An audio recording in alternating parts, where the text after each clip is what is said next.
সূর্যমুখী উত্তর পারে একটি মাছঘাট নির্মাণ করেন। বহুল আলোচিত ওই মাছঘাটে মাঝিদেরকে জোরপূর্বক মাছ ছিনিয়ে নিয়ে উনি ওনার বাক্সায় বিক্রি করতেন। 2024 সালের 5ই আগস্ট ছাত্র জনতার গণ অভ্যুত্থানের পরে ফ্যাসিস্ট হাসিনা সরকারের পতনের পর ওই ঘাটেরই কতিপয় 3 জন অসাধু ব্যক্তি, নান্টু, ইব্রাহিম এবং আলাউদ্দিন, যাদের মাছ ব্যবসা এবং ঘাটের সাথে জীবনে কখনো সম্পৃক্ততা ছিল না, তারা এসে মাছ ব্যবসার বহির্ভূত কর্মকাণ্ড পরিচালনা করে। ওয়ালটন আবারও মিলিয়নিয়ার অফারে ওয়ালটন ফ্রিজ কিনে আপনিও হয়ে যেতে পারেন মিলিয়নিয়ার।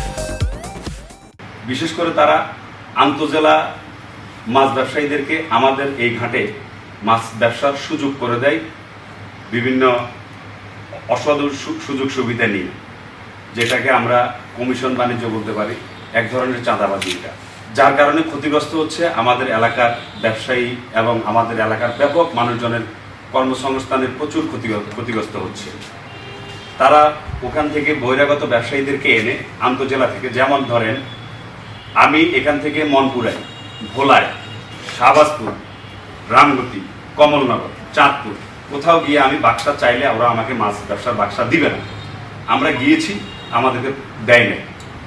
কাজেই তাদেরকে আমাদের এখানে কেন আমরা এই সুযোগটা দিব? তাহলে আমাদের এলাকার লোকজনের কর্মসংস্থান ক্ষতিগ্রস্ত হচ্ছে না এবং আমাদের নিজেদেরও ব্যবসা ক্ষতিগ্রস্ত হচ্ছে। আমরা যদি এটা শুধুমাত্র হাতিয়াতে স্থায়ী বসবাস করে, হাতিয়াতে যাদের স্থায়ী নাগরিকত্ব আছে, স্থায়ী বসবাস করে এই হাতিয়ার অঞ্চলে স্থায়ী মানুষজন, তারা যদি এই ব্যবসাটা করার সুযোগ পায়, তাহলে এতে করে হাতিয়ার বাসিন্দারাই উপকৃত হবে, হাতিয়ার ব্যবসায়ীরা উপকৃত হবে এবং এতে করে অনেক কর্মসংস্থান সৃষ্টি হবে। বাংলাদেশের মৎস্য মন্ত্রণালয় আছে, মৎস্য আইন আছে, গ্যাজেট আছে, সে অনুযায়ী আমরা যখন দেখলাম ওই ঘাটটা ফ্যাসিস্টের নামে, আমরা তখন কিছু বিশিষ্ট ব্যবসায়ীদেরকে নিয়ে সুশীল সমাজের প্রতিনিধিদের সাথে পরামর্শ করে নিজস্ব অর্থায়নে সূর্যমুখী দক্ষিণ পারে নিজস্ব ভূমি খরিদ করে আমরা সেখানে স্বচ্ছ এবং নিরাপদ একটি মাছঘাট নির্মাণ করি। সেখানে উদ্বোধনের দিন, যেদিন মাছঘাটের কাজটা উদ্বোধন হয়, সেদিন আমাদের তৎকালীন পৌরসভা বিএনপির সাবেক সভাপতি মাওলানা কাজী আব্দুর রহিম সাহেব ছিলেন এবং এই পৌর বিএনপির তৎকালীন সেক্রেটারি সাধারণ সম্পাদক আমাদের জনাব আলাউদ্দিন কমিশনার সাহেব ছিলেন, তৎকালীন হাতিয়া উপজেলা বিএনপির সাংগঠনিক সম্পাদক জনাব ইকবাল উদ্দিন রাশেদ সাহেব সেখানে উপস্থিত ছিলেন। তাহারা সেখানে থেকে এই কাজের উদ্বোধন করে দিয়ে আসছে। আমি নিজে সেদিন এখানে প্রেজেন্ট ছিলাম না, আমি সঙ্গত কারণে আমার কাজে আমি ঢাকায় ছিলাম। পরবর্তীতে গত 2-3 দিন আগে আমরা যখন এই মাছঘাটটি উদ্বোধন, এই মিলাদের মাধ্যমে মাছঘাটের আনুষ্ঠানিক কার্যক্রম শুরু করতে যাই, সেখানে আমাদের সাথে জড়িত যারা ব্যবসায়ী ছিলেন, তারা সেখানে তাদের মাছ ব্যবসার সরঞ্জাম নিয়ে, যেটা বাক্সা বলি, বাক্সা নিয়ে সেখানে প্রেজেন্ট ছিল। তারা সেখানে মিলাদের পরে মাছ ক্রয় বিক্রয় করেছে।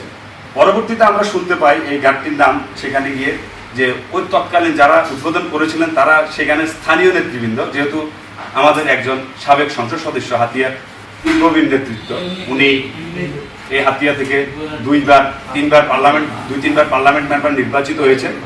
ওনার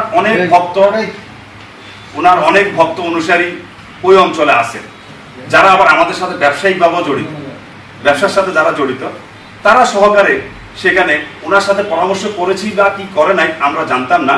ওনারা ওই ব্যক্তি ভদ্রলোকের নামে মাছঘাটটি দিয়ে থাকেন। পরবর্তীতে যখন আমরা সেদিন উদ্বোধন করার পরে এই বিষয়টা নিয়ে বিভিন্ন সামাজিক যোগাযোগ মাধ্যমে সমালোচনা হয় যে ব্যক্তির নামে কেন মাছঘাট দিয়েছে।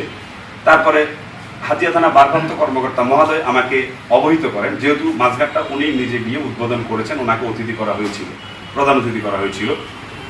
উনি আমাকে অবহিত করেন যে আমাদের সাবেক এমপি সাহেবের পার্সোনাল সেক্রেটারি ওনাকে ফোন দিয়ে অবহিত করেছেন, যেহেতু আপনি ঘাটটি উদ্বোধন করেছেন এবং এই ঘাটটি কোনো ব্যক্তির নামে, আজিম সাহেবের নামে কোনো ঘাট হবে না।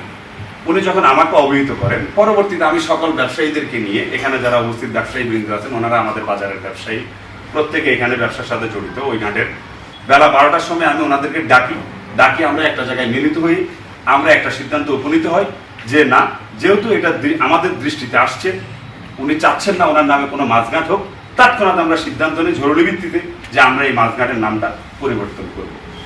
আমরা সর্বসম্মতিক্রমে এই মাছঘাটটা পরিবর্তনের নাম পরিবর্তনের সিদ্ধান্ত নিয়ে আপনাদেরকে অবহিত করার জন্য আমরা ডেকেছি।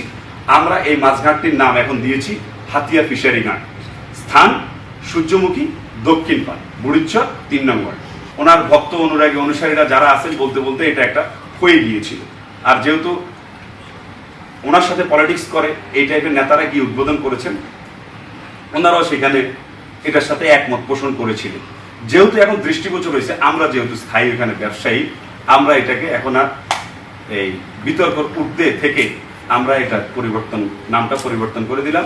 যেহেতু উনি নিজেও চাচ্ছেন না, উনি একজন ভদ্র মানুষ, সম্মানিত মানুষ, হাতিয়া থেকে উনি বারবার সংসদ নির্বাচিত হয়েছেন, এখনো হাতিয়া ভালো মন্দ দেখভাল করেন, রাজনৈতিক নেতৃবৃন্দের খোঁজ খবর নিয়ে থাকেন, কাজেই ওনার একটা পলিটিক্যাল ইমেজ আছে। তো ওনার নামে হোক, আমরা কোনো ব্যক্তির নামে, আর ঘাটটা আমরা কোনো ব্যক্তির নামে না দিয়ে আমরা হাতিয়ার নামেই দিয়েছি, হাতিয়া ফিশারি ঘাট হিসাবে। যদি কোনো প্রকার চাঁদাবাজি, কোনো প্রকার হয়রানি, কোনো প্রকার থ্রেটমূলক কোনো কার্যকলাপে যদি আমাদের ব্যবসায়ীবৃন্দ জড়িত থাকে, সেটা আপনাদের মাধ্যমে আমি আইন শৃঙ্খলা বাহিনীর দৃষ্টি আকর্ষণ করে বলবো এবং গোয়েন্দা সংস্থাদের দৃষ্টি আকর্ষণ করে বলে থাকবো, আপনারা ওপেন এবং গোপনে ইনভেস্টিগেশন তথ্য নিয়ে থাকেন। আমরা যদি আমাদের কোনো ব্যবসায়ী বা আমরা যারা নেতৃত্বস্থানীয় রাজনীতি করি এবং ব্যবসার সাথে জড়িত আছি, আমরা যদি কোনো অনৈতিক কর্মকাণ্ডের সাথে জড়িত থাকি, অবশ্যই আপনারা এটা পুলিশ প্রশাসনকে সহযোগিতা করবেন, আইন শৃঙ্খলা বাহিনীকে সহযোগিতা করবেন। আমরাও আইনের ঊর্ধ্বে নয়, আমরাও ভুলের ঊর্ধ্বে নয়। আমরা অকপটে বলতে পারি, আমরা যে ভূমিটি কিনেছি এটা আমাদের ব্যবসায়ীরা অবগত নয়, যেটা ব্যবসায়ীরা কোনোভাবে অবগত নয়।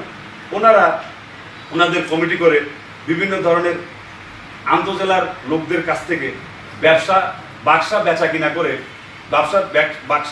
কিনা করে তাদেরকে এখানে বৈধতার সুযোগ দিচ্ছে। খবরের কাগজ, নিখাদ, নির্ভীক, নিরপেক্ষ।